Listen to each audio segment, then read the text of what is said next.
Under the crimson glow of the setting sun, the village of Indala shimmered with the whispers of drums carried by the wind, a sound that seemed to rise from the earth itself, as if the ancestors were breathing life into the soil. Amidst the swaying palms and clay huts painted with sacred white markings lived a young woman named Amara, whose heart had always been drawn to stories older than the hills and whose hands reached for dreams far beyond the woven mats of her mother's compound. For she had finally been chosen to work at the grand archives of the kingdom of Arawa, a place said to house knowledge carved not only on parchment but also etched into the bones of spirits. Yet, on the very eve of her departure, her grandmother, Nena, called her into the hut where the air was thick with burning herbs and shadows stretched long against the walls. And thereupon a small stool lay, a comb carved from ebony wood, its teeth so fine they looked like whispers frozen in time, its surface etched with symbols no one living dared translate, for it was said that whoever touched it would feel the weight of all those who had come before them. And Nena's eyes, dim yet piercing, gleamed with a power that seemed both protective and dangerous as she pressed the comb into Amara's hand, whispering that no woman of their bloodline could walk into greatness without first carrying the legacy that had built her bones. But Amara felt a strange chill ripple through her throat as her grandmother spoke, and though she tried to thank her, her voice wavered as if reluctant to obey, the words catching like fish in a net.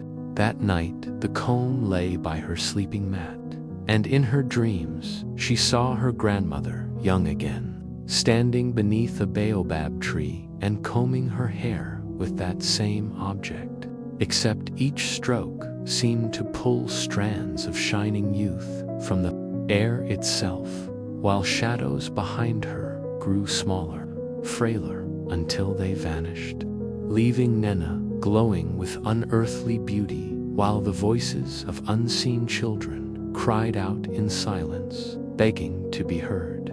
Amara awoke, drenched in sweat, her throat raw, though she had spoken not a word. And when dawn broke and the drums of departure summoned her, she found herself unable to sing the farewell songs with the others, her voice escaping her entirely, like smoke fleeing from an unseen fire. And though her mother kissed her forehead and blessed her journey, she said nothing, for her tongue had betrayed her. Her silence a secret only she and the cursed comb understood, yet the path to Arawa awaited. And so, with the comb hidden deep in her traveling sack, she set forth into a destiny whose first price had already been claimed. The road to Arawa stretched long and winding, carved through red earth that glowed beneath the rising sun. And as Amara walked, her silence grew heavier than the clay pot of water she had once carried on her head in her mother's compound. Though the world around her bustled with life traders calling out their wares, hunters returning with game, children chasing goats through the fields, she could only smile and nod when greeted, her tongue held captive by the strange force that had stolen her voice, and deep within her traveling sack, the ebony comb seemed to pulse with a warmth that was not of the morning heat but of something older, something that seemed to breathe with her steps. At midday, she reached a rest stop beneath a massive iroko tree where other travelers sat sharing roasted yams and palm wine, and among them was a tall, broad-shouldered man named Chike, a skilled carver whose reputation for shaping wood into living beauty was spoken of across the land. He offered her food and asked of her journey, but when she opened her mouth to respond, only a strained whisper escaped, leaving him staring with furrowed brows. Yet he did not press her with questions, but instead told her stories of Irua, of the archives said to be guarded by spirits who demanded silence from those who entered. And Amara wondered if her muteness was not a curse but a summons. As the group prepared to move on, a sudden gust of wind rushed through the branches of the iroko, scattering dry leaves in spirals that seemed to form the faces of old women. Their mouths open, though no sound came, and Amara felt her throat tighten, as if those unseen lips had stolen the breath from her chest. She stumbled, and the comb in her bag throbbed so fiercely she feared others would hear it. But only Chaik noticed her discomfort, steadying her with a gentle hand and murmuring that the ancestors were restless today. That night, when they camped near the river Anya, Amara sat apart, gazing at the water's dark surface where the moon rippled like a broken mirror, and she thought she heard faint voices rising from its depths, voices that called her name without sound, and she felt her hair stir, though no wind touched her. She pulled the comb from her sack, and in the silver light, its carvings shifted, the symbols writhing like living snakes, and as she stared, a vision overcame her, her grandmother combing her hair again, but this time each stroke sent sparks into the night, sparks that turned into the faces of her ancestors. Their eyes filled with longing as they reached toward her before fading into nothingness. Startled, Amara dropped the comb into the sand, but when she bent to retrieve it, Chaik stood behind her, his face unreadable, asking softly if she carried something not meant for mortal hands. Amara could not answer, yet she knew her silence was no shield, for the Kum's secret was beginning to weave itself into the lives of those around her, binding her fate more tightly with every step toward Erawa. The next morning, the travelers crossed the river Anya using a narrow wooden bridge that creaked with every step, and though the others laughed and exchanged songs to drown their fear, Amara remained silent, clutching her sack as if it were her very breath. The comb inside felt heavier than stone, and with each sway of the bridge, she imagined it pulling her into the dark currents below, where the faceless voices from the night before still lingered. Chaik walked beside her, his eyes sharp with unspoken curiosity. Yet he did not question her again, perhaps sensing that her silence was not by choice but by curse. And when they reached the other side, he offered her a carved charm of an antelope, saying it would keep restless spirits away, though Amara felt the comb stir, as if mocking the little piece of wood. By midday, they reached the outskirts of a small village called Kapara, a place known for its shrine of Adama, the goddess of memory, where villagers brought offerings so their stories would never be forgotten. As they approached, drums rolled like thunder, and women in bright wrappers circled the shrine, chanting in a tongue older than the soil, their voices rising and falling like waves on an unseen ocean. Amara's chest ached to join them, for her heart remembered the songs of her people.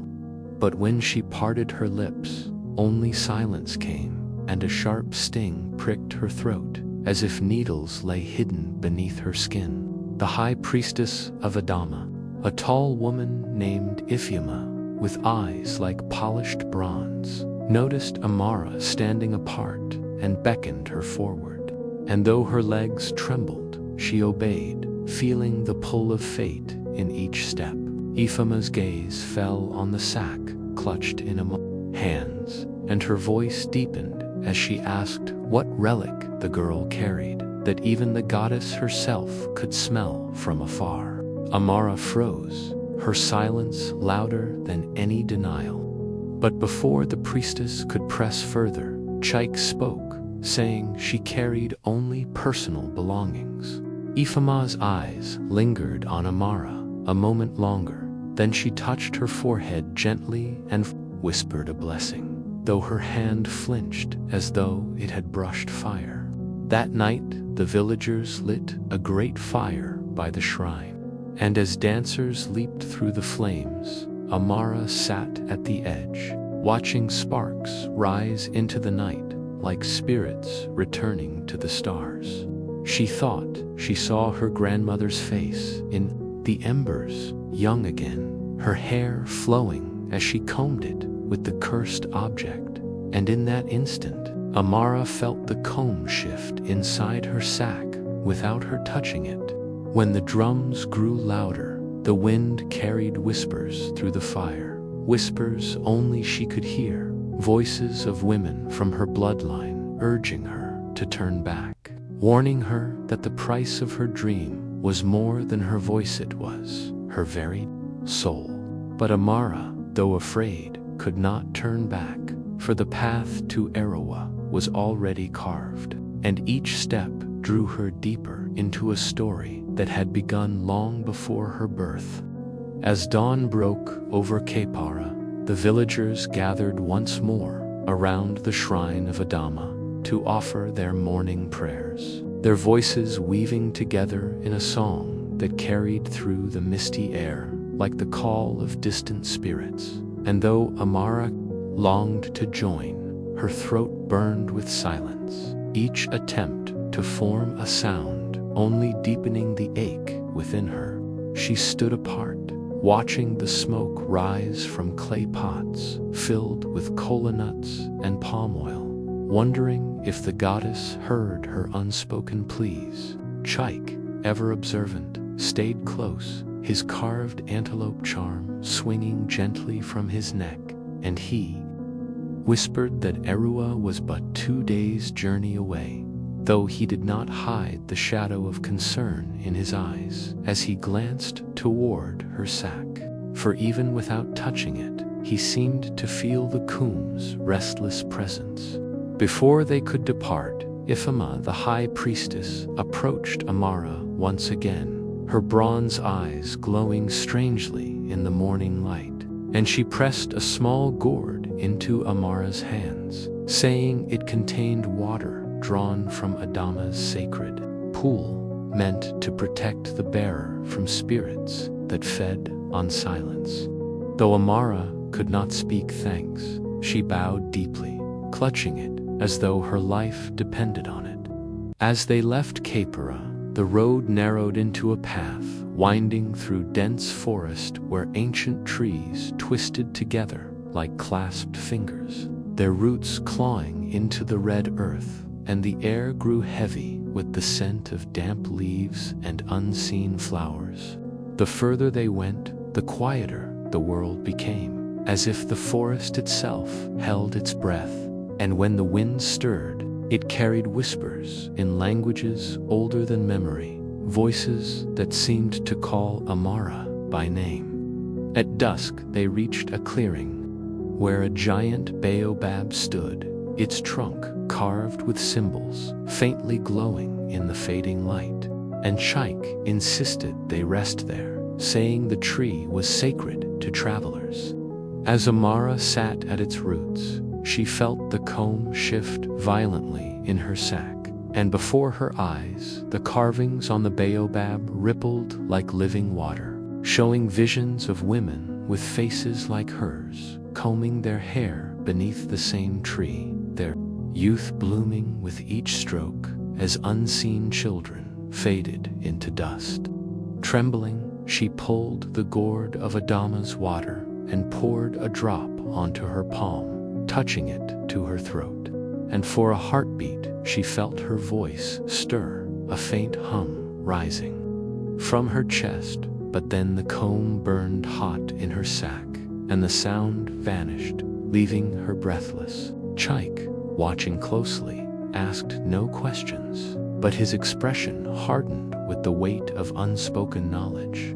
And that night, as they lay by the fire, Amara dreamt of her grandmother once more. This time older, her hair gray, her eyes hollow, whispering voiceless words that made Amara wake in tears, clutching the comb as though it were both her curse and her tether to the ancestors who would not let her go. The fire at the base of the baobab had burned low, its embers glowing like watchful eyes in the night. When Amara stirred awake to find the forest eerily still, the silence so heavy it pressed against her chest, she turned and saw Chaik sitting upright, his carving knife glinting faintly as he whittled a piece of wood, though his eyes were not on his work but on the shadows that moved between the trees as though unseen figures circled their camp. Amara clutched her sack, feeling the comb's warmth pulse like a heartbeat against her palm. And in that moment, one of the shadows stepped forward, not a beast, but the shimmering outline of a woman draped in ancient cloth, her face bearing the same cheekbones and sharp eyes as Amara herself. The figure's lips moved silently, her mouth forming words Amara could not hear. And yet, in her mind, the message was clear. Return it, child, or be hollow forever. Terrified, Amara tried to cry out, but no sound came, only a rasp that startled Chaik, who dropped his knife and sprang to her side. The spirit woman raised her hand as if to bless or curse, and the fire flared high, throwing the forest into dancing light before she vanished into smoke. Amara's chest heaved with the effort of trying to speak, but her throat felt locked by iron, and Chaik, gripping her shoulders, whispered that the ancestors were warning her. He demanded to know what she carried, but Amara only lowered her gaze, ashamed of the truth she could not tell. At dawn, they continued their journey, both silent, the path narrowing into rocky terrain as the forest gave way to hills that overlooked the plains stretching toward Arawa. The air grew hotter, the land harsher, yet the comb's weight never lessened. And when they passed a group of nomadic herders leading their cattle across the hills, Amara noticed how the children stopped to stare at her, whispering among themselves as though they recognized something ancient in her eyes. That night, they reached a ridge where the land fell away into a valley glowing with the distant lights of Urawa, still 2 days' walk away. And as Amara gazed upon it, her heart swelled with both hope and dread. She could almost see the archives, tall stone towers said to house the wisdom of centuries. Yet the silence in her throat reminded her that each step closer bound her tighter to the curse. When she lay down to sleep, the comb burned hotter than ever, and in her dreams she found herself within the archives already, walls lined with scrolls and spirits whispering among them. And there stood her grandmother, again combing her hair, while the soundless cries of unseen children echoed all around. And this time, Nena's eyes locked onto hers, filled not with love, but with desperate hunger, as if she had waited lifetimes for Amara to finish what she began. Amara woke, gasping, clutching her sack, and knew the closer she came to her dream, the more dangerous the truth became. The dawn that followed was heavy with a restless wind that whistled through the ridges as if carrying the whispers of spirits unsettled. And as Amara and Chaik descended the rocky slope into the valley leading toward Arawa, the air grew thick with the smell of dust and flowering acacia, a scent both sweet and suffocating. Amara's sack weighed heavier than ever, and she began to feel as though the comb inside were no longer just an object, but a living thing, breathing in rhythm with her steps. Chaik, walking beside her in silence, carved a pattern into the handle, of his walking staff with the same steady hand he used the night before, yet his eyes flicked often toward Amara, wary, as though he feared the forest spirits had followed them into the open valley. By midday, they reached a village called Oru, built on the banks of a shallow river whose waters glistened with fish like silver blades, and the people, dressed in earth-toned wrappers, welcomed them warmly, offering roasted maize and cool water. Amara, though grateful, could not shake the feeling of being watched, and as she bent to drink from the river, she saw in the reflection not her own face but her grandmother's, younger, her hair flowing as she dragged the comb slowly through it, and behind her stood a line of women with faces like Amara's, their mouths open in silent screams. She jerked back in fright, spilling the water, and the villagers muttered among themselves that the river spirits were restless. That evening, the elders of Oru held a gathering in the central square, lighting a great circle of torches while drums echoed through the night, and they invited Amara and Chaik to sit with them. The chief, a tall man named Obina, whose staff was adorned with cowrie shells, studied Amara intently, saying he could smell the presence of something ancient clinging to her like smoke. Though she lowered her gaze, her silence betrayed her, and Obina warned that no one could enter Irawa carrying a relic cursed by blood, for the archives themselves would awaken against such a person. At this, the comb in Amara's sack burned so hot she nearly cried out, but no sound came, only tears spilling down her cheeks as she clutched the sack tighter.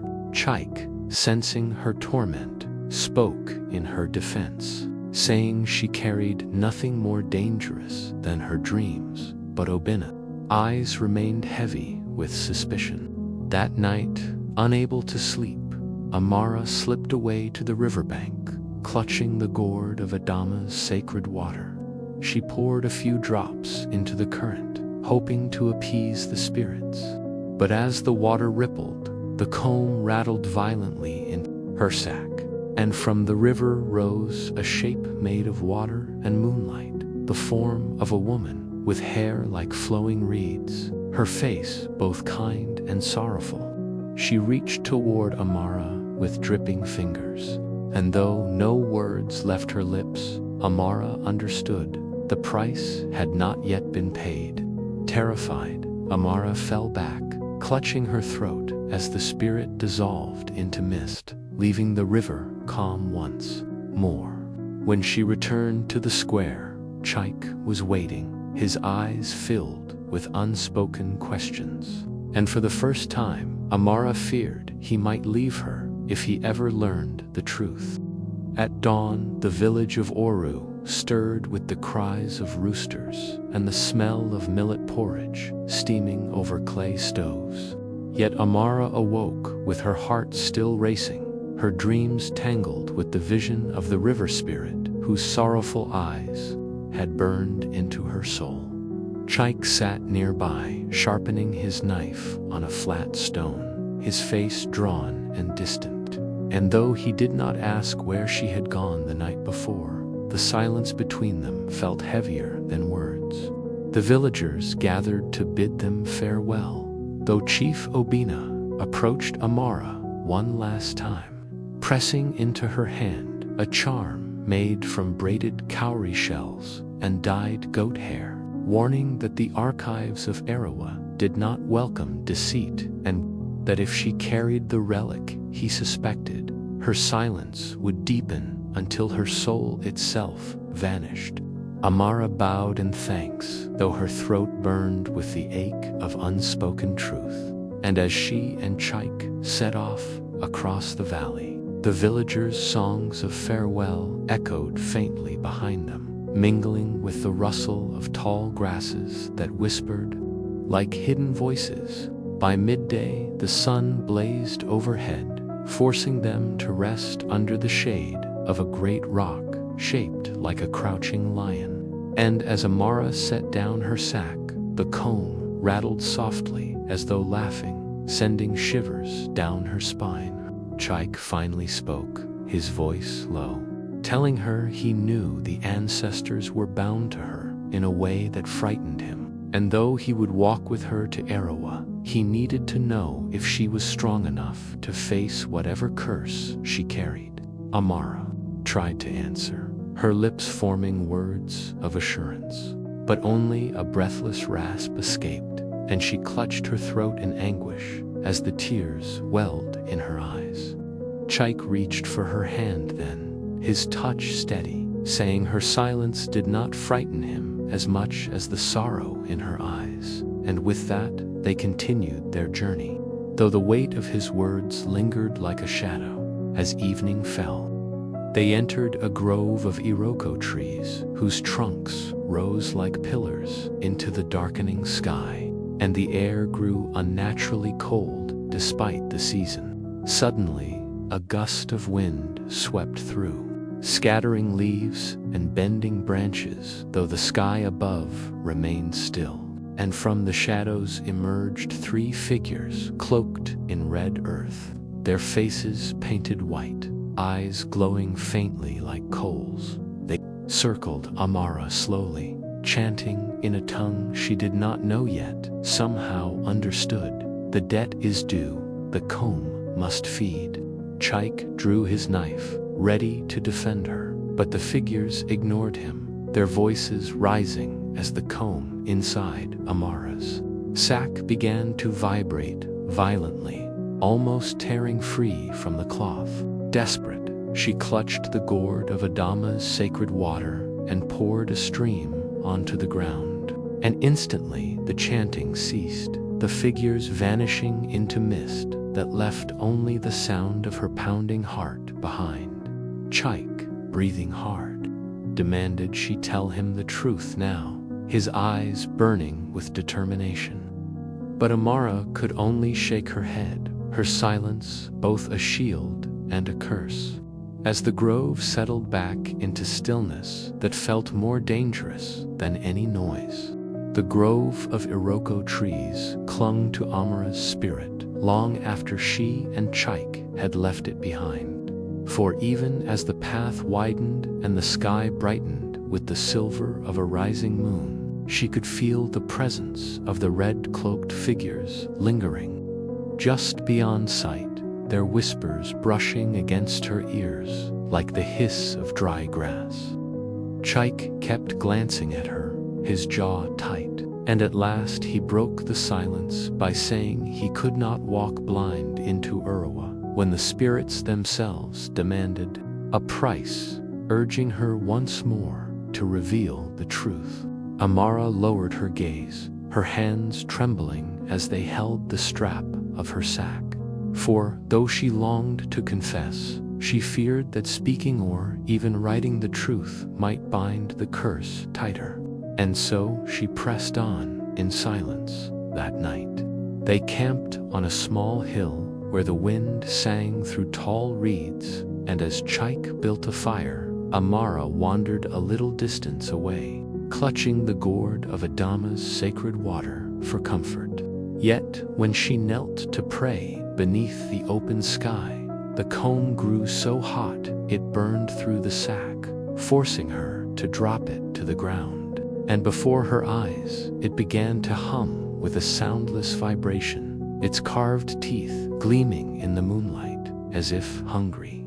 Amara reached for it with shaking hands, but the moment her fingers brushed its surface, visions crashed into her mind. Women through generations combing their hair, each stroke making them younger while the children around them withered, their cries trapped in silence. And at the center of it all, her grandmother Nena, combing and combing with eyes that glowed like fire, whispering, "You are the last child, finish what I began." Gasping, Amara yanked her hand back, tears streaming down her face, and when she looked up, she saw Chaik watching from the firelight, his expression filled with both fear and pity. He approached slowly, kneeling beside her, and though she could not speak, he told her gently that no dream was worth the weight of chains forged by ancestors' sins, urging her to trust him before the curse swallowed her whole. Amara wanted to scream the truth then, but only a harsh breath escaped her lips, and in her frustration she struck the earth with her fists, the sound echoing unnaturally through the night. Suddenly, the reeds around them shivered, though no wind blew, and a flock of black birds burst from the grass, spiraling overhead before vanishing into the darkness, as if fleeing from some unseen presence. Chaik drew his knife, eyes scanning the shadows, but nothing came, only the comb glowing faintly where it lay on the earth. Amara picked it up quickly and shoved it back into the sack, and as she did, a voice whispered inside her skull, not her own but her grandmother's, promising that her silence would end only when the archives of Arawa accepted the comb into their halls. Shaken, Amara leaned against Chaik, her chest heaving, and though he held her close, she felt a growing dread that their arrival in Arawa would not bring salvation, but the fulfillment of a curse too ancient to escape. By the time the sun rose, staining the sky in hues of gold and crimson, Amara and Chaik had left the reed-covered hill behind and were making their way along a winding dirt path that cut through the valley like a scar, the horizon shimmering with the distant promise of Urua's stone towers. Yet, with each step, Amara felt as though her chest tightened, as though invisible hands were squeezing the air from her lungs. The comb in her sack no longer merely burned, it pulsed, alive, beating like a second heart that demanded to be carried onward. Chaik walked slightly ahead, his staff tapping against the dry earth. But every so often he glanced back at her, his eyes filled with the same determined suspicion, for he knew something beyond her silence threatened to swallow them both. As the day grew hotter, they reached a lonely shrine made of red clay and cowrie shells, its small altar covered in offerings of kola nuts, palm wine, and feathers. An old woman sat nearby beneath a raffia mat awning, her face a map of wrinkles, her eyes clouded yet sharp as a hawk's, and she beckoned them closer with a crooked finger. Without speaking, Amara felt compelled to approach, and the woman, who introduced herself as Mama Ifama, fixed her gaze on Amara and said in a voice that cracked like dry wood that the ancestors had been waiting for her, that she carried in her sack the hunger of generations.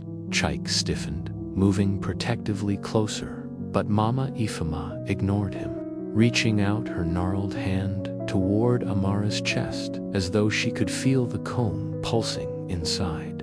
Amara's throat burned as she tried to ask for help, but no sound came, only a whisper in her mind that Mama Ifama seemed to hear. For she nodded and said the curse was older than both of them, older than Urawa itself, born of a grandmother who had bartered her soul for beauty and stolen the voices of her bloodline to feed her youth. At this, Amara's eyes flooded with tears, for the truth of her grandmother's selfishness lay heavy on her heart, and Mama Ifama leaned closer, warning that if Amara placed the comb within the archives, it would bind not only her, but every descendant yet to be born, silencing them forever. Amara recoiled in horror, clutching her sack tighter, while Chaik demanded to know if there was a way to break the curse.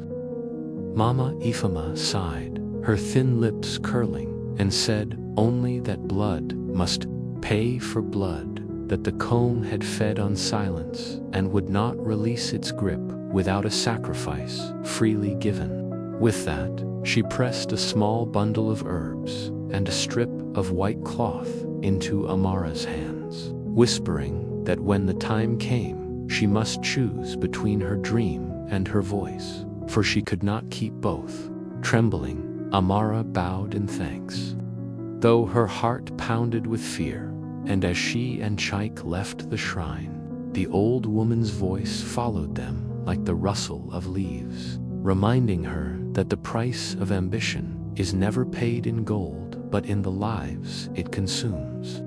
The path from Mama Ifyama's shrine stretched into a barren plain where the earth cracked underfoot and the sun glared so fiercely it seemed to strip the land of color. And though Amara and Chaik pressed onward, the air felt heavier with every step, as though the ancestors themselves weighed down their bodies to test their resolve. Amara's throat burned as if the silence inside her had grown claws, scraping against her soul, while the comb in her sack pulsed harder than ever, each beat echoing like a drum of doom. Chaik carried the bundle of herbs Mama Ifyama had given, his expression hard as he kept glancing at Amara. And finally he spoke in a low voice, saying he would rather they turn back than see her lose herself to a curse that no dream could be worth. But Amara shook her head fiercely, her eyes glistening with tears, her gestures saying what her voice could not. She had come too far to turn back now. As dusk fell, they reached the edge of a dry riverbed where the cracked earth glistened faintly under the rising moon, and Chaik suggested they rest. But Amara could not sleep.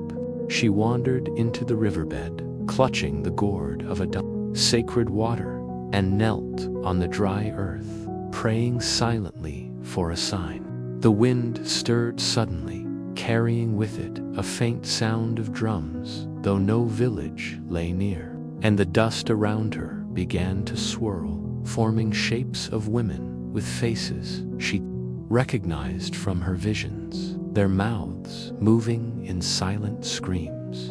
Amara reached out, trembling, and the comb burst from her sack, landing on the ground before her, its carved wood glowing faintly. One of the women stepped forward, her face that of Amara's own mother, and though her lips moved without sound, Amara understood the words, "Child, do not take it to Erowinded before it devours you." But before Amara could react, the vision shattered with Chaik's shout as he rushed to her side. Having seen the comb glowing from afar, he grabbed her arm, pulling her back as the earth beneath the comb cracked, a faint light seeping upward, as if the land itself wanted to swallow it whole. Desperate, Amara seized the herbs Mama Ifyama had given and scattered them over the comb, and the light dimmed the cracked ceiling as though nothing had happened. Shaken, Chaik pulled her into his arms, whispering that the ancestors were trying to warn her, and though she could not answer, she pressed her forehead against his chest, her tears soaking his tunic, knowing deep within that the closer they drew to Arawa, the harder it would be to resist the pull of the curse. As they lay down to rest, the moon watching silently above them, Amara clutched the sack tighter than ever, torn between the dream that had guided her steps and the haunting truth that her voice might already be lost forever. At dawn, when the first light spilled over the cracked plains and turned the dry riverbed into a canvas of gold and shadow, Amara and Chaik rose weary but determined, their steps dragging as though the night had stolen more from them than sleep. The comb lay silent now inside her sack, its earlier glow hidden, yet Amara knew it merely slumbered, waiting for its next chance to feed. They walked for hours in silence, the only sounds their sandals crunching over dust and the distant cry of hornbills. until the faint outline of Urwa's walls appeared in the haze, tall and carved from ancient stone that shimmered faintly as though holding secrets of its own. Chaik's eyes narrowed as he studied the walls, muttering that no place built by mortal hands should glimmer under the morning sun. And Amara, though mute, shared his unease. Before they could reach the gates, however, they encountered a caravan of villagers making offerings, their arms laden with woven baskets filled with palm oil, dried fish, and bright cloths, all meant for the great shrine within Irawa. The villagers eyed Amara strangely, as though sensing the silence that clung to her like a shadow, and one old man whispered to another that the girl carried a spirit in her throat. Though she lowered her gaze, shame burned within her, and Chaik tightened his grip on her wrist, leading her firmly forward. At the gates, carved figures of ancient warriors loomed over them, their eyes seeming to follow her, and when she stepped beneath the archway, the comb inside her sack thrummed so violently she thought her chest might burst. A guard clad in bronze ornaments halted them, demanding their purpose. But before Chaik could answer, an elderly priestess dressed in white cloth stepped forward from the crowd, her eyes sharp and knowing. She studied Amara for a long moment before declaring that the girl was expected, that the archives had long whispered of her arrival. Amara's heart sank, for she realized then that the city itself had been waiting. The priestess beckoned them inside, leading them through streets paved with red stone, past towering idols and chanting worshippers, until they reached a grand courtyard shaded by baobab trees, whose roots were as thick as pillars.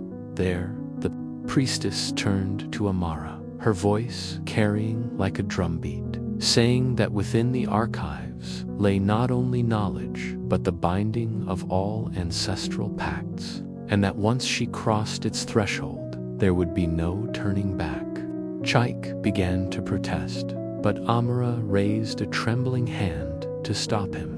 Her eyes filled with silent determination, for, despite her fear, she knew that fate had brought her here, and whether salvation or doom awaited, she could not flee. As the priestess placed a hand on her shoulder, the comb in her sack gave one long, slow pulse, as though it too knew the hour of decision was near.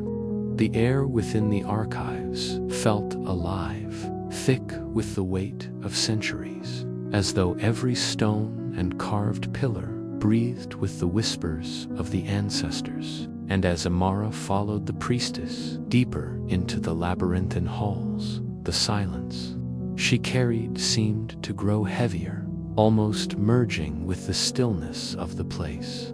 The walls were covered in murals of women combing their hair beneath sacred trees, their faces serene, yet their eyes hollow. And Amara's stomach twisted.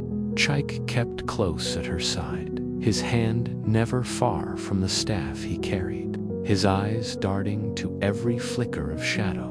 For though the priestess moved gracefully ahead of them, there was an unspoken warning in the air, a sense that danger lingered.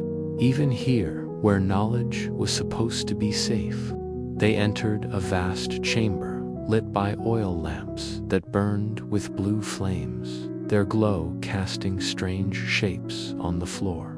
And at its center stood an altar of black stone, upon which rested scrolls bound with leather and copper, guarded by statues of women holding combs that seemed to shimmer with a life of their own. The priestess turned to Amara, her gaze piercing, and said that the archives did not merely hold knowledge, but fed on it, binding secrets in exchange for the essence of those who dared to seek them, and that Amara's silence was the price already being drawn from her bloodline. At these words, the comb in Amara's sack trembled violently, almost tearing free, and she dropped to her knees, clutching it as if restraining a living creature. The statue's eyes glowed faintly, and Chaik, alarmed, lifted his staff defensively, demanding to know what the archives wanted from Amara. The priestess answered that the comb was not a mere relic, but a vessel of hunger, crafted generations ago by a grandmother who had struck a pact to cheat the years, feeding her youth with the voices of her descendants. If Amara placed the comb upon the altar, it would seal the pact forever, making her the final bearer of silence. But if she chose to break it, she would have to face the spirit of the grandmother herself, in the place where the living and the dead met. Amara's chest heaved as tears welled in her eyes, for though she could not speak, she understood the enormity of the choice, and her hands shook as she held the sack tighter, her body trembling with both fear and defiance. Chaik knelt beside her, gripping her shoulders and whispering that no dream was worth the cost of her soul. Yet even as he spoke, the blue flames flared higher, and the murals on the walls seemed to ripple as if the painted women were leaning forward, waiting eagerly to see what she would decide. The blue flames swayed as though stirred by an invisible hand, and the air in the chamber grew colder, carrying the faint scent of camwood and palm oil, scents that belonged to rituals long forgotten. And Amara knew, without being told, that the spirit of her grandmother had arrived. The priestess raised her staff high, chanting words older than the stones beneath them, and the walls shivered as a shadow peeled itself from the murals, forming into the figure of a tall, regal woman whose eyes gleamed like molten copper. The spirit's hair was bound with cowries, her wrapper shimmering as though woven from threads of moonlight. And when she spoke, her voice was soft, yet filled with a power that echoed inside Amara's silent chest. "So, you have come at last, my blood, to fulfill what was begun." Amara's fingers clutched the comb inside her sack, her body trembling as the spirit glided closer, her gaze piercing through her descendant as if reading every fear and desire hidden in her heart. Chaik stepped protectively in front of Amara, his staff raised, but the spirit's laughter filled the chamber, low and chilling, making the statues tremble and the blue flames flare higher.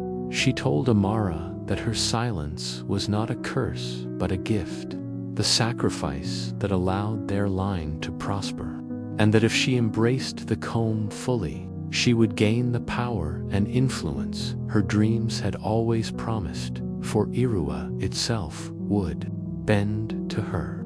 The priestess shouted a warning, saying that the spirit twisted truth with lies, that the youth and power the grandmother had stolen had come at the cost of countless voices silenced forever. Amara's tears spilled as she shook her head violently, her gestures desperate, trying to say that she never wanted such a legacy. But the spirit's face darkened, her copper eyes burning with fury as the murals around them began to writhe, the painted women pounding at the walls as though begging to be released. Chaik shouted for Amara to stand, urging her not to give in. And though her legs felt weak as reeds in a storm, she rose, pulling the comb from the sack, the spirit's eyes fixed on the object, her voice turning into a hiss as she stretched out her hand, promising Amara her voice back if only she placed it upon the altar. The chamber seemed to tilt, the weight of her decision pressing down so heavily she thought she might shatter. Yet, as her fingers tightened around the comb, she remembered the faces of the ghostly women in the riverbed, their mouths moving in silent screams, and a fire lit within her chest, stronger than the fear. She lifted the comb high, and the chamber erupted with a roar, the statue's eyes blazing, the spirit lunging forward, her form stretching like smoke, ready to engulf her descendant. And Amara knew the moment of truth had come. The roar of the chamber shook dust from the ceiling as Amara held the comb aloft, its teeth glowing like the edge of a newborn sun, and the spirit of her grandmother surged forward, her copper eyes blazing with fury, her body unraveling into swirling smoke that wrapped around the pillars and licked at the blue flames. The priestess's chants grew louder, her staff pounding the ground in a rhythm that made the statues tremble, while Chaik braced himself against the force of the wind that howled through the hall, though no door stood open. Amara's arms quivered as the comb grew heavier, as though the spirit poured the weight of generations upon it. And in her mind, she felt the press of countless whispers, voices of women silenced before her, begging her not to let their suffering continue, their words forming a storm of sorrow that both strengthened and terrified her. The spirit's voice cut through the whirlwind like a blade, telling her that no woman in their bloodline had ever been brave enough to reject the pact, that the prosperity of their clan, the dream of her career, the respect of her people, all rested upon her obedience, and that if she destroyed the comb, she would doom not only herself, but Chaik and everyone she loved to despair and poverty. Chaik shouted over the wind, urging her not to listen, reminding her that her silence was proof of the comb's cruelty, not its blessing. But the spirit's form grew taller, her cowries clattering like rattles as her hands, long and thin like shadows, reached for Amara's throat. Amara stumbled back, her tears mixing with the dust that swirled in the air, and for a moment she thought of surrendering, of letting the comb rest upon the altar and ending the unbearable weight pressing down on her chest. Yet the image of her grandmother's face in that moment, beautiful, powerful, and utterly hollow, ignited a flame of defiance within her. And with a cry that only her soul could hear, though her lips made no sound, she slammed the comb against the black altar. The chamber erupted in a deafening crack as the comb split into fragments of burning light, shards flying like meteors across the room. The spirit shrieked, her form unraveling, twisting and contorting as the smoke that bound her dissolved, the murals on the walls splitting open to release the silent women, their faces turning toward Amara with gratitude as they faded into soft beams of light. The blue flames dimmed, leaving the room in a trembling quiet broken only by the echo of the spirit's final cry, a sound so piercing it carved itself into Amara's bones. And when at last it ceased, the comb lay in ruins, nothing more than ash upon the altar. Amara collapsed to her knees, her chest heaving with silent sobs, while Chaik dropped beside her, pulling her close, his voice shaking as he whispered that she had done what none before her dared, and though she had not regained her voice, her spirit roared louder than any sound could. The days after the breaking of the comb passed like shadows across the land of Arawa, for though the spirit of Amara's grandmother had been cast away, the remnants of her power still clung to the air like smoke after a great fire, and the people whispered of strange happenings in the nights, echoes of footsteps where no one walked, the sound of combs scratching through hair though no hands moved, and children waking with voices hoarse from crying out in dreams they could not recall. Amara, though free from the comb's weight, remained voiceless, her throat tightening every time she tried to speak, as though the silence had fused itself into her being, and she wandered through her village with a sorrow that mixed with quiet pride, for though she could no longer command words, the women whose spirits had been bound now lived in her memory, their freedom a testament to her sacrifice. Chaik stayed by her side, helping her to communicate with signs and patient gestures, and together they met with the elders, who were unsettled by the changes, but unwilling to acknowledge openly that the ancestral order had been broken, for the prosperity their people had long enjoyed now seemed uncertain, and the markets reported fewer buyers. The rains had not come as expected, and the hunters returned with lighter baskets.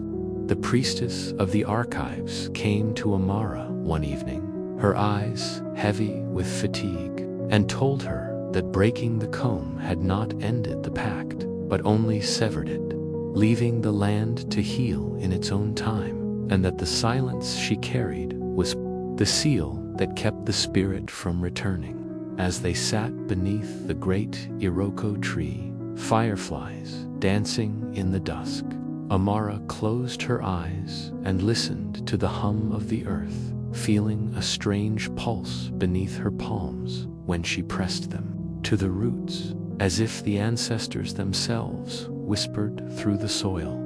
That night, as the moon climbed high and the air shimmered with its silver light, Amara dreamed of standing before a river of stars, the women she had freed crossing to the other side, each turning back to bow their heads to her before fading into the light. Yet when she reached out to follow, a hand of smoke rose from the water, its copper eyes glimmering faintly as a warning that the battle was not over. She woke with her heart pounding, Chaik watching her with worry, and though she could not speak, she took his hand and squeezed it firmly, her gaze telling him she was ready to face whatever still lingered. For Amara knew then that breaking the comb was not the end of her journey, but the beginning of a new struggle to guard her people from the remnants of the curse that still clung to Irawa like a shadow, refusing to fade. The morning after Amara's dream, the air in Arawa felt heavier, as though the land itself carried a burden too great to bear, and the villagers moved with unease, their voices hushed as if afraid to stir the unseen. Amara walked through the marketplace with Chaik, her steps slow as she noticed the stalls nearly empty, the baskets of yams fewer, and the trader's eyes darting nervously toward the forest, as if some presence lurked just beyond the tree line. Children clung to their mothers' wrappers, whispering of a shadowy woman they had seen combing her hair by the river at dawn, though no one dared confirm it aloud. And when Amara heard this, her chest tightened, for she knew the spirit of her grandmother was not gone but lingering, searching for a way back. That night, as the moon lay hidden behind clouds, Amara returned to the iroko tree, the place where she had last felt the pulse of the ancestors, and she pressed her palms to its roots once more. The earth trembled faintly under her touch, and visions flickered before her eyes, women's faces fading in and out of darkness, their hair falling like rivers of night, and behind them the faint copper glow of eyes that refused to vanish. The priestess came silently from the shadows, her staff glowing with faint embers, and she told Amara in a low, grave voice that the breaking of the comb had weakened the spirit, but also angered her beyond measure. And now the land itself was caught in the struggle, with every harvest, every rainfall, every child's laughter hanging in the balance. Amara wanted to speak, to tell her that she would fight, but her lips parted only to release silence, and she clenched her fists in frustration, her voicelessness burning like fire in her throat. The priestess placed a cowrie in her palm, said it was time for her to seek the shrine of Okija, where the oldest spirits of the land dwelled. For only there could she learn how to bind the shadow permanently. But the path would demand a sacrifice greater than any she had yet given. As the wind rose, rustling the branches of the iroko-like whispers of warning, Amara turned to Chaik, who had followed quietly and now laid his hand on her shoulder. His eyes steady though fear lingered in their depths, and she nodded, a silent vow passing between them. That night she dreamed again, but this time the river was not filled with stars, but with blood, and at its edge stood her grandmother, combing her hair with fingers of smoke, her copper eyes gleaming as she mouthed words Amara could not hear, though the meaning struck deep in her heart. "You took my voice, child. Now I will take yours forever." She woke trembling, clutching the cowrie so tightly her palm bled. The silence around her heavier than the night itself, and she knew there was no turning back from the path that awaited.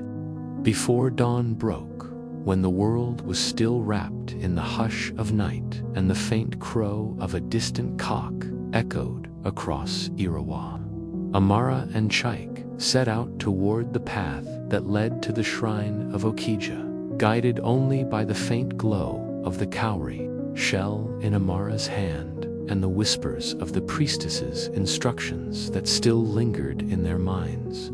The forest loomed before them like a living wall, its tall trees arching together to form a canopy so dense that even the first rays of the sun could not pierce through.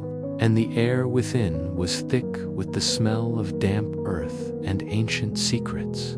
Chaik carried a small gourd of water and a pouch of kola nuts for strength, while Amara wrapped the cowrie carefully in cloth, keeping it close to her chest as though it were the only light left in her world.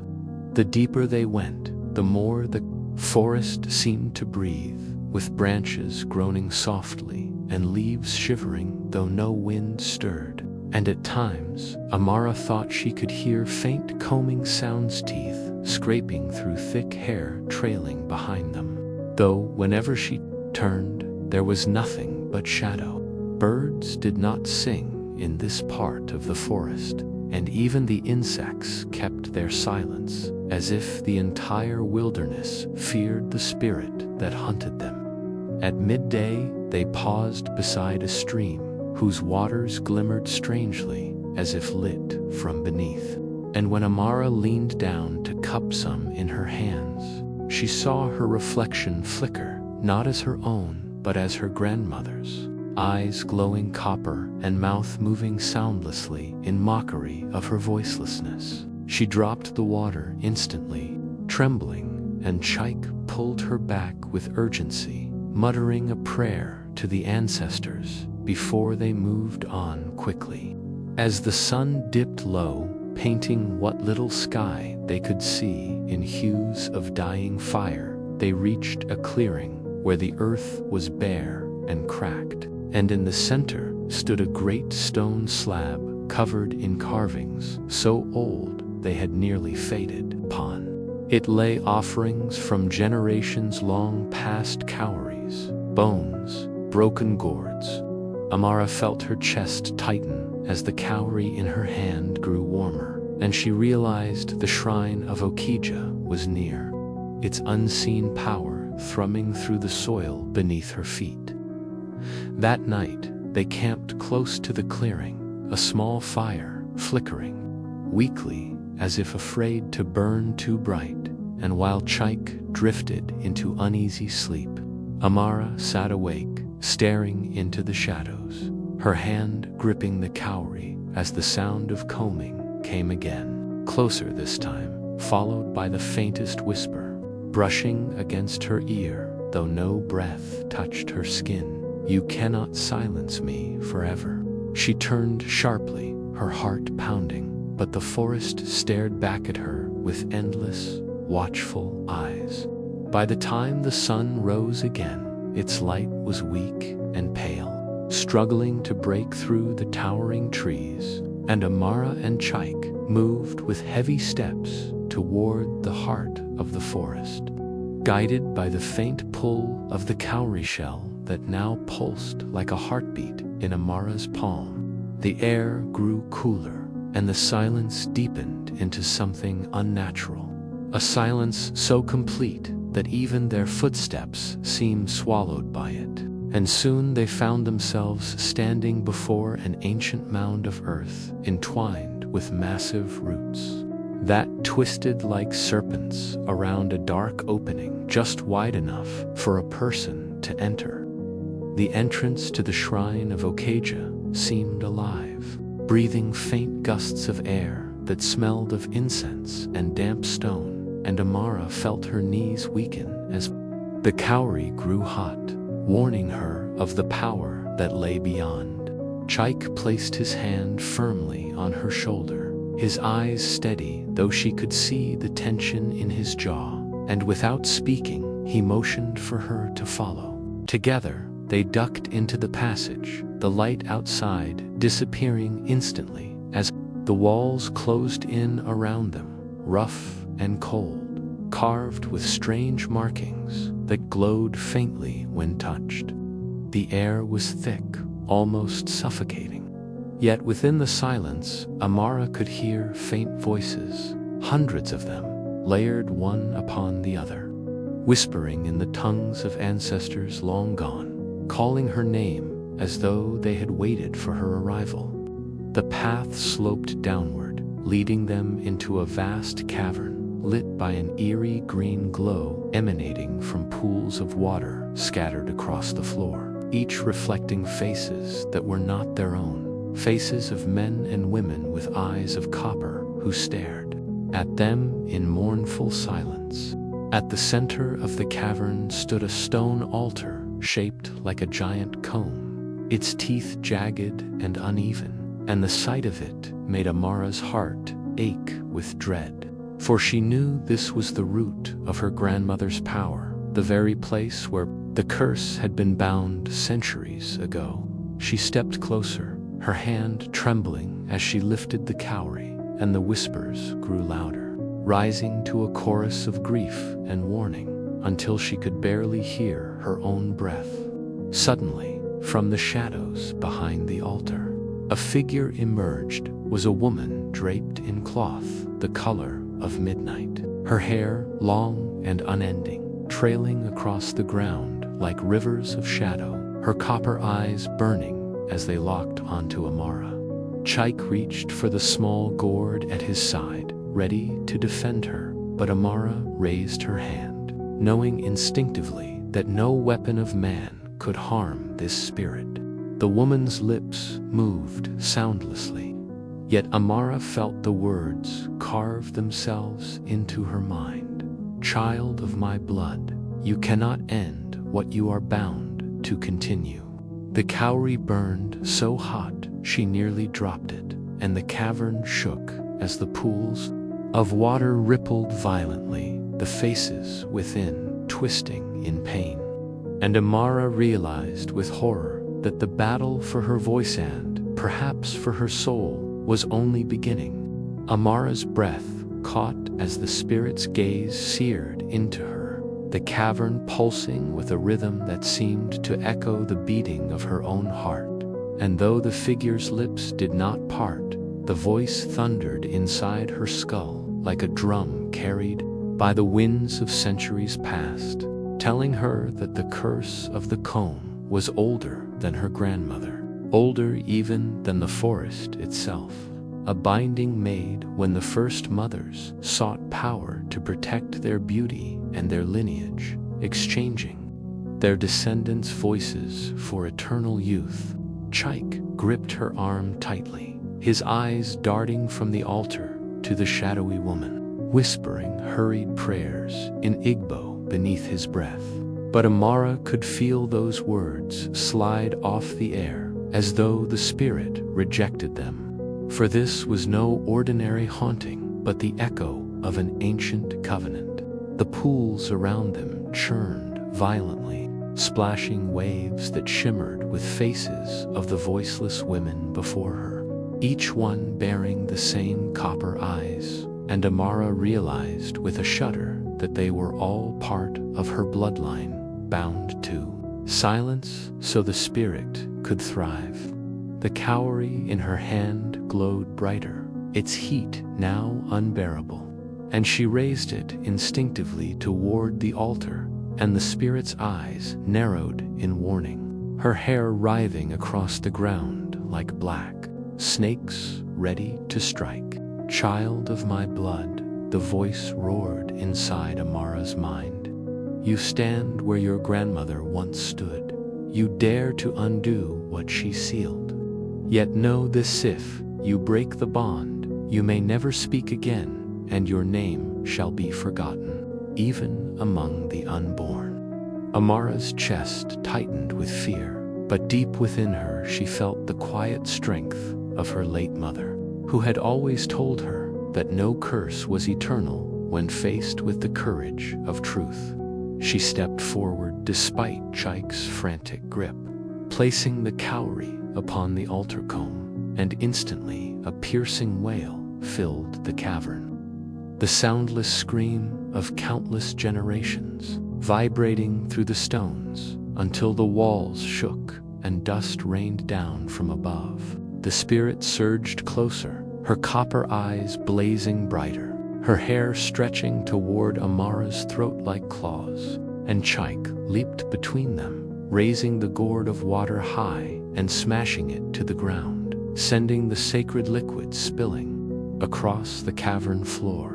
The moment the water touched the glowing pools, the faces within them began to shift, their mouths opening in silent cries, and a wind rose from the depths of the earth itself, extinguishing the eerie green light so that only the cowrie's glow remained. Amara could feel her voice trying to claw its way back up her throat, a burning sensation that made her gasp, though no sound came yet, and the spirit's form flickered as if the bond was weakening.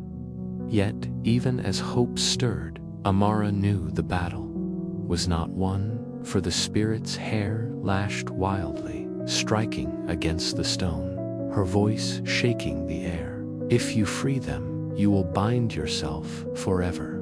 Amara staggered as the cavern floor trembled beneath her feet, the force of the spirit's fury shaking loose fragments of stone that clattered down around her and Chaik. Yet still, she held her ground, her chest heaving as though the very air fought against her lungs, and within her throat there came a pressure so fierce she thought it might tear her apart from the inside.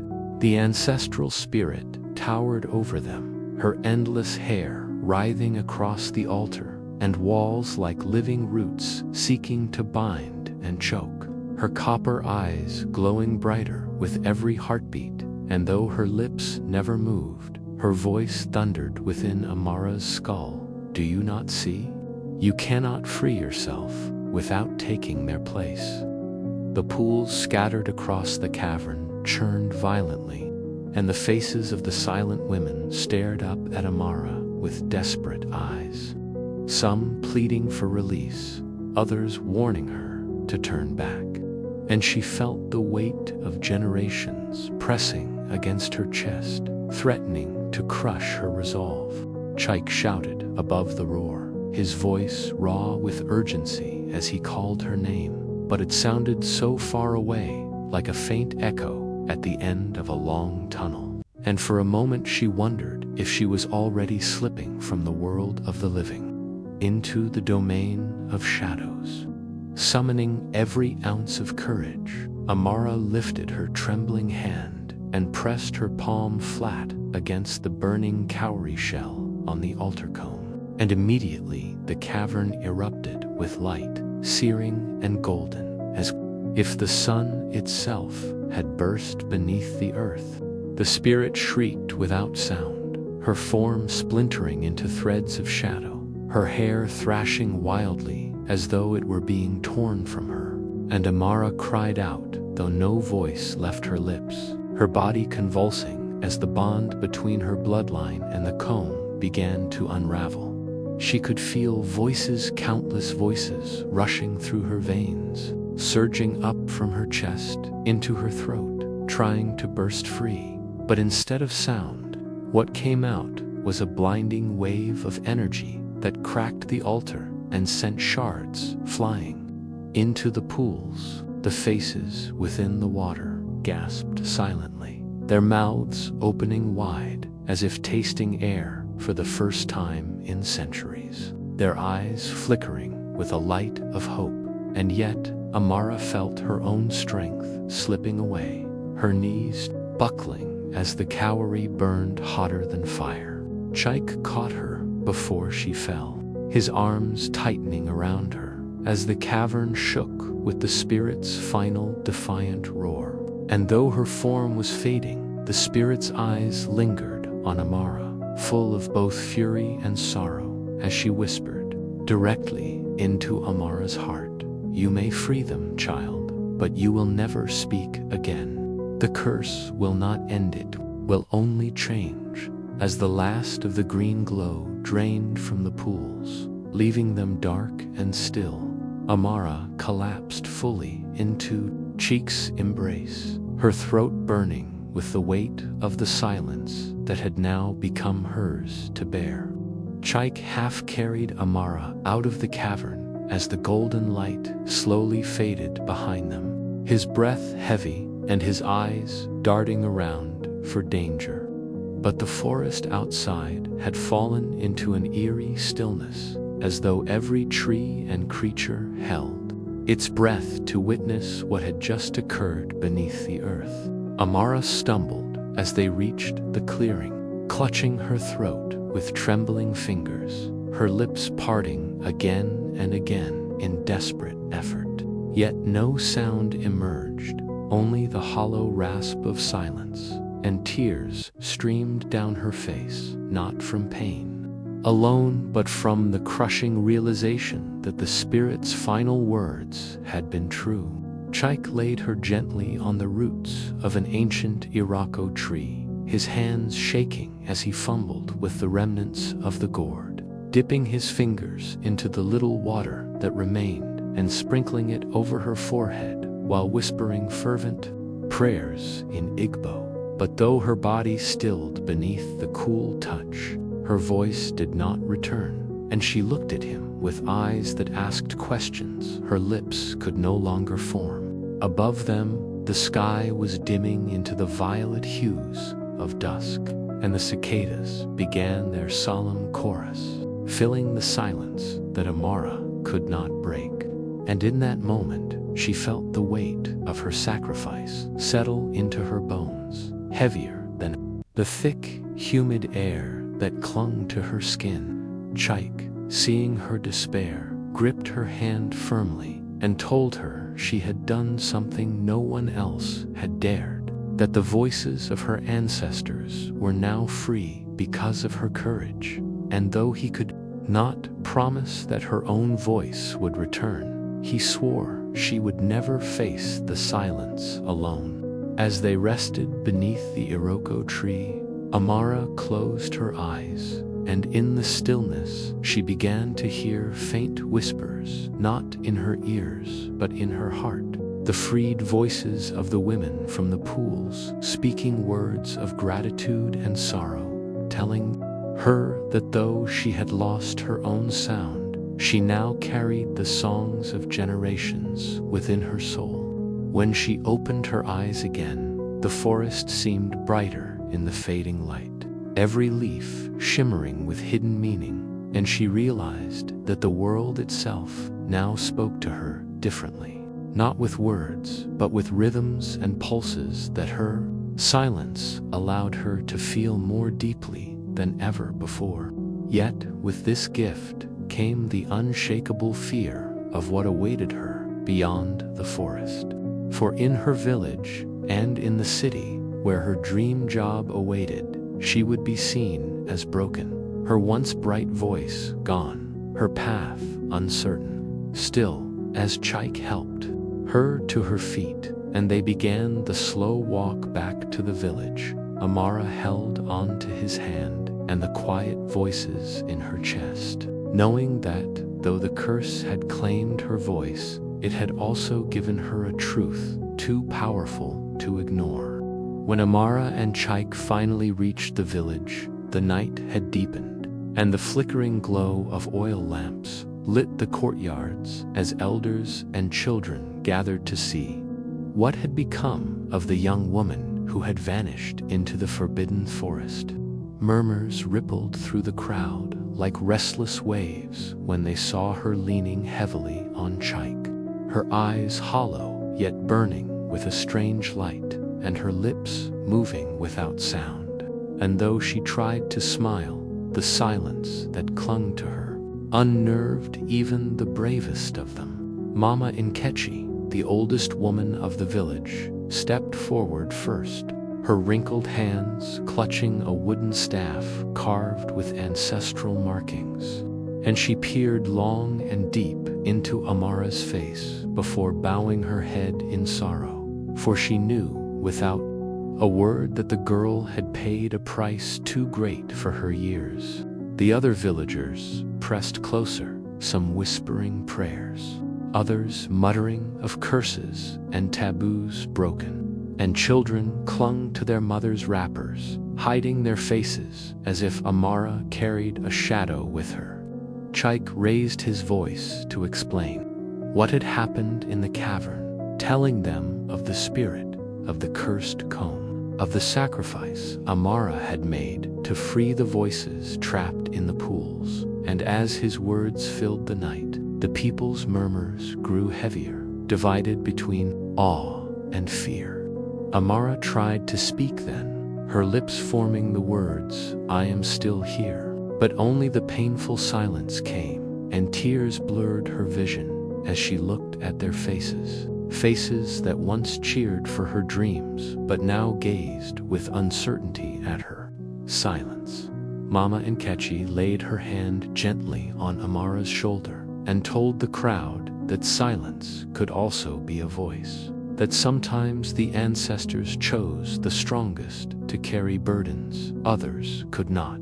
But her words did little to ease the unease, for many in the crowd still glanced at Amara as though she were a living omen. The drummers in the far corner began to play softly, an old rhythm meant to calm troubled spirits, and Amara felt the vibrations echo through her body more vividly than she had ever felt sound before, as though her silence had sharpened her senses to the language of rhythm and pulse.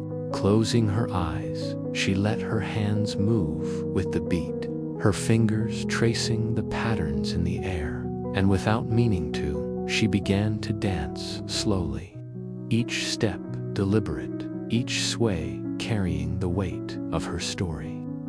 The villagers watched in silence as her dance spoke what her lips could not, the sorrow, the sacrifice, and the unbroken strength within her spirit. And one by one they began to understand, bowing their heads as if in the presence of something sacred. By the time the drums fell quiet, the village was hushed, and though no one dared speak, Amara knew they had heard her, not with their ears but with their souls, and she felt a flicker of hope stir within her chest, even as her silence deepened. At dawn the next day, the rising sun painted the horizon with a crimson glow, and Amara stood at the edge of the village, her travel bag slung over her shoulder, her eyes fixed on the road that led to Nkwa City, where her dream job awaited. And though her silence weighed on her like a chain, her spirit refused to bend, for she had worked too hard to let a curse steal her future. Chaik walked beside her, his steps steady but his face troubled, and he asked in a low voice if she was certain about leaving so soon, reminding her that the people still whispered about the comb, and that Mama Nkechi had warned the curse might yet grow heavier in the city. But Amara only pressed her lips together and gave him a firm nod, her eyes burning with the stubborn fire that had always carried her forward. The road was long, winding past tall baobab trees that swayed in the dry wind, and by the time they reached the outskirts of Enqua City, the air was thick with the scent of roasted maize, burning coal, and the restless hum of thousands of lives moving at once. Tall buildings of clay, glass, and steel rose toward the sky, their walls painted with murals of ancestors and heroes, and the markets throbbed with the voices of vendors, the laughter of children, and the calls of drummers seeking to draw crowds. Amara felt the clash of sound pierce her chest like a reminder of what she had lost. Yet she refused to let despair settle, and when Chaik offered her a notebook and a carved wooden slate to write her words upon, she smiled faintly and accepted, clutching them like weapons for the battles ahead. They reached the headquarters of the Pan-African Cultural Institute, the very place Amara had dreamed of working since she was a child. A great building crowned with a golden dome and decorated with mosaics of dancers, scholars, and storytellers. And though the guards eyed her skeptically as she presented her appointment letter in silence, the name printed boldly upon it opened the gates. Inside, the halls glittered with artworks and relics from across the continent, masks with eyes that seemed to follow, drums that had once summoned warriors, and carvings that whispered of spirits watching unseen. And Amara felt her breath catch, in awe, even as her throat ached from the emptiness of her voice. A woman named Kalichi, dressed in a flowing indigo gown embroidered with cowrie shells, greeted her warmly, though her smile faltered when she realized Amara could not speak. And with a mix of curiosity and pity, she led her through the halls, introducing her to other scholars and curators whose voices buzzed like bees, while Amara scribbled on her slate, her handwriting sharp and determined. Yet, beneath the grandeur, shadows lingered, as she passed a hall of mirrors that reflected not only her face, but fleeting images of her grandmother, Escombe, and the pool of voices she had freed. Amara shivered, and she knew the curse had followed her here, waiting for its moment. Still, when Kalichi asked if she was ready to begin her first task of curating an exhibit on ancestral artifacts, Amara straightened her back, lifted her chin, and nodded with unflinching resolve, for though she had lost her voice, she had not lost her destiny. On her first official day at the Pan-African Cultural Institute, Amara was taken to the Grand Archive Chamber, a circular hall where the air smelled of ancient parchment and sacred incense, its walls lined with shelves that stretched so high they seemed to scrape the sky itself, each cradling relics and scrolls that held the untold stories of forgotten kingdoms. And as she stepped inside, the soft drumming from the outer courtyard faded, leaving only the whisper of the wind that slipped through the tall arched windows. Kalechi, with her indigo gown rustling softly, explained that Amara's first responsibility would be to catalog a new collection of ancestral combs donated by a royal family from the north. Combs that had belonged to priestesses, queens, and griots, each said to carry the power of the spirits of their former owners. The moment the word comb left Kalichi's lips, Amara's heart dropped, and though her face remained calm, a shadow of dread crept behind her eyes. Her fingers trembled slightly as she accepted the leather-bound ledger in which she was to record her findings. Chaik, who had insisted on accompanying her, noticed her unease and gave her a steadying glance, but he said nothing. for he knew her stubborn spirit would not allow her to show weakness. The relics were brought in one by one, and Amara forced herself to study them, each carved from wood, ivory, or bronze, etched with patterns of suns, rivers, and spirals that seemed to shimmer faintly when the light touched them. Yet one comb stood apart from the rest, its teeth sharper, its frame adorned with tiny cowries that glistened unnaturally. And as she brushed her hand across its surface, the air in the room thickened, the candles flickered, and a low hum filled her ears, a sound only she seemed to hear.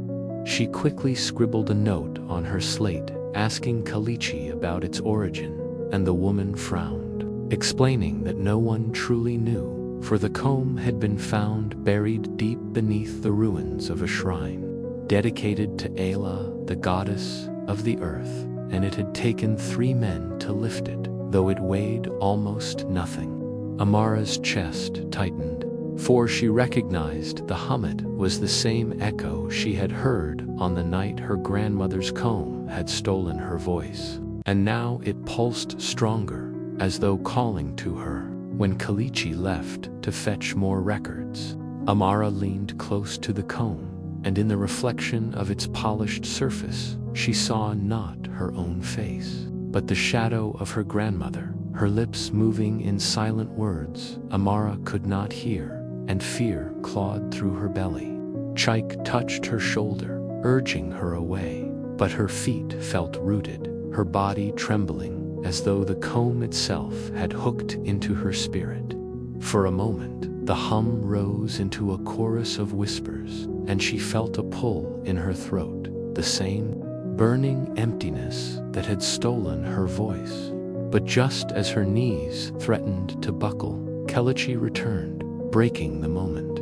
Amara quickly composed herself, jotting notes with forced calm, but she knew with every beat of her heart that the curse had followed her here into the institute, and the ancestral comb she had touched was not just an artifact, it was a gate. That night, long after the last oil lamp in the Pan-African Cultural Institute had been extinguished, and the courtyard drums silenced into the hush of crickets, Amara lay restless in her chamber, the image of the comb haunting her mind with such intensity that even closing her eyes offered no refuge. For every time her lids fell, she saw her grandmother's face flickering in the reflection, lips moving in that same silent chant she could not hear. A chant that seemed to gnaw at the edges of her soul. She rose from her mat and paced the room, her bare feet whispering against the woven raffia rug. And though Chaik had offered to stay close by, she had insisted she needed solitude. Yet now the silence itself weighed heavier than company. Suddenly, the faint hum returned, low at first, then swelling until it pressed against her temples, and she realized with a chill that it was coming from the corridor outside her door. Trembling, she lit a small clay lamp and followed the sound, her steps cautious as though the shadows themselves were listening. The corridor seemed longer than she remembered, the flickering flame revealing carved masks on the walls that appeared more lifelike than before, their hollow eyes following her every move. And when she reached the archive chamber, the heavy doors creaked open on their own as though expecting her. Inside, moonlight spilled through the high windows, bathing the ancestral comb in a pale silver glow, and it sat apart from the other relics, as if every other object in the room had shifted slightly away in fear. Amara's breath caught as she approached, for she felt the pull in her throat again, that same burning emptiness, and before she could stop herself, her hand reached out, brushing the comb's teeth, and in an instant she was no longer standing in the archive, but on the banks of a river that glowed like molten gold beneath a blood-red sky. Figures cloaked in ash and smoke moved along the banks, their faces hidden, yet their voices, though silent to her ears, pressed against her mind, their chants vibrating through her bones. At the center of the river stood her grandmother, Nena, young and radiant, her hair flowing like black silk, her eyes piercing as she raised the comb high above her head. And when her lips moved again, Amara felt the burn intensify in her throat, as though the words themselves were trying to claw their way into her. She wanted to scream, to beg for release, but her voice was still a prisoner. And when she clutched her neck in desperation, Nena's gaze locked on hers, filled with both sorrow and warning. Suddenly, a hand gripped her arm and yanked her back. The vision shattered, and she was once more in the archive, Chaik's face inches from hers, his eyes wide with fear as he demanded to know what she was doing. Though she could not answer, only gesture frantically to the comb glowing faintly. Between them, Chaik pulled her away and dragged her toward the door. But before they could leave, the comb gave a sharp metallic ring, like a blade being drawn, and every candle in the room flared at once. Amara's knees buckled, and as Chaik held her up, she knew with a certainty that could not be shaken that the comb was no longer content to whisper, it was preparing to speak. Air inside the archive thickened as if the walls themselves had begun to breathe, each inhale pulling Amara and Chaik deeper into a suffocating heaviness that smelled of old smoke and rain-soaked earth. And though Chaik clutched her arm, ready to pull her out, Amara felt her feet root to the ground as the ancestral comb pulsed brighter, its glow painting the walls with writhing shadows of the carved masks until they no longer seemed carved but alive, their mouths moving in silent chants. Then, without warning, the silence split, not with a sound Amara could hear, but with a vibration so deep it rattled her chest, and suddenly her grandmother Nena appeared before the comb, not as the frail elder she had buried, but as the youthful, commanding woman from the river vision, her skin flawless, her hair glistening as though dipped in obsidian, her eyes both beautiful and terrifying. Chaik fell to his knees, whispering a frantic prayer in Igbo. Yet Amara could only stand, her throat aflame as Nena's gaze pinned her. The younger version of Nena raised the comb high and spoke words that Amara could not hear with her ears, but felt tear through her soul. "You carry what I began." In that moment, a storm of ancestral spirits surged from the shadows, their forms half light, half dust, circling Amara like a whirlwind of forgotten voices. And she realized with horror that the comb had not only stolen her voice, but was demanding her very breath, her essence, as the price for Nena's eternal youth. She tried to cry out, to call on the gods for mercy, but nothing came, only a silent scream that echoed back to her from the spirits themselves. Nena extended a hand, and Amara's throat constricted so tightly she felt she would collapse. Yet Chaik, trembling though he was, leaped forward and snatched the comb from its pedestal. At once, the spirits shrieked not aloud, but inside. Their heads and the chamber shook violently, dust cascading from the ceiling. Nena's face twisted from beauty to rage, her youthful glow flickering like a dying flame, and her voice, though Amara could not hear, pounded through her skull like a war drum. "Fool. The curse is bound to her blood, not the comb." Chaik staggered back, clutching the comb as it burned his hands, while Amara, barely able to stand, felt the spirits press closer, their skeletal fingers reaching through her chest, pulling, demanding, hungering. With the last of her strength, she lunged for the comb in Chike's hands. And as her skin touched its teeth, the glow erupted, blinding white light filling the chamber, and the masks on the walls cracked and shattered. The spirits screamed in silence and were pulled into the comb like smoke into a calabash, and Nena herself was dragged back, her beautiful form crumbling into dust as she clawed toward Amara, her eyes burning with both fury and sorrow, until she too vanished.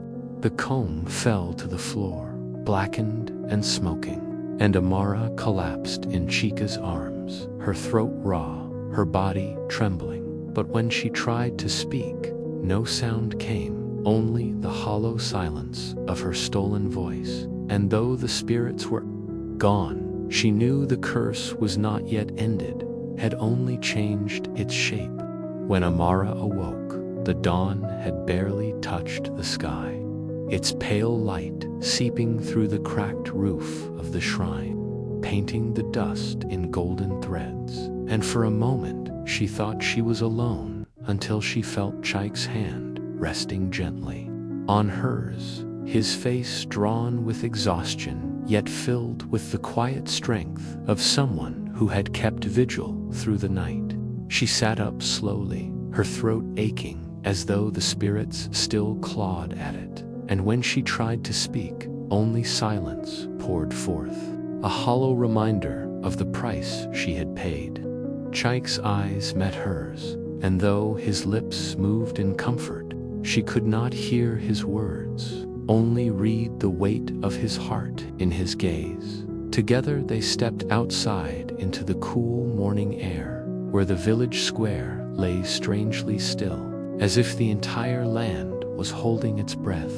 The baobab trees whispered with the wind, and Amara swore she could feel the spirits of her ancestors watching, not with malice now, but with sorrowful acceptance. The comb lay wrapped in a piece of old cloth at her side, no longer glowing, no longer humming with power, but she knew it was not dead, it only slept, waiting for another soul, careless or desperate enough to call it forth. She carried it to the riverbank, the same river where Nena's vision had first appeared, and kneeling on the damp earth, she lowered it into the water. The river shuddered, ripples spreading like veins of silver, and for an instant she thought she heard not with her ears, but with her spirit, the faint echoes of the voices that had once been trapped. Then the comb sank, swallowed by the dark currents, gone from sight, but never from memory. Amara placed her palms together and bowed her head, and though she could not speak, the prayer rose from her soul like smoke, asking the ancestors to bind the curse, to let no daughter of her blood suffer what she had endured. Behind her, the villagers began to gather, drawn by the unseen tremor that had passed through the land. And when they saw Amara rise, with her voice still gone, their faces filled with awe and sorrow, for they understood she had faced what none before her had dared. The elder Obiageli stepped forward, her wrinkled hands trembling as she touched Amara's cheek, whispering a blessing that Amara could not hear.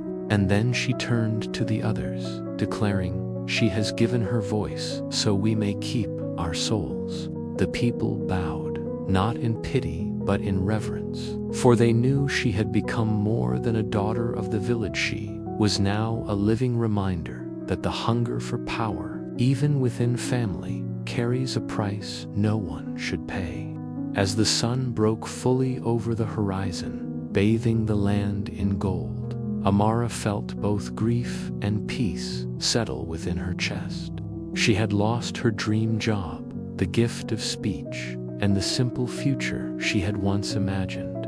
Yet, in their place, she had gained something heavier but sacred, the duty to carry the silent wisdom of her bloodline.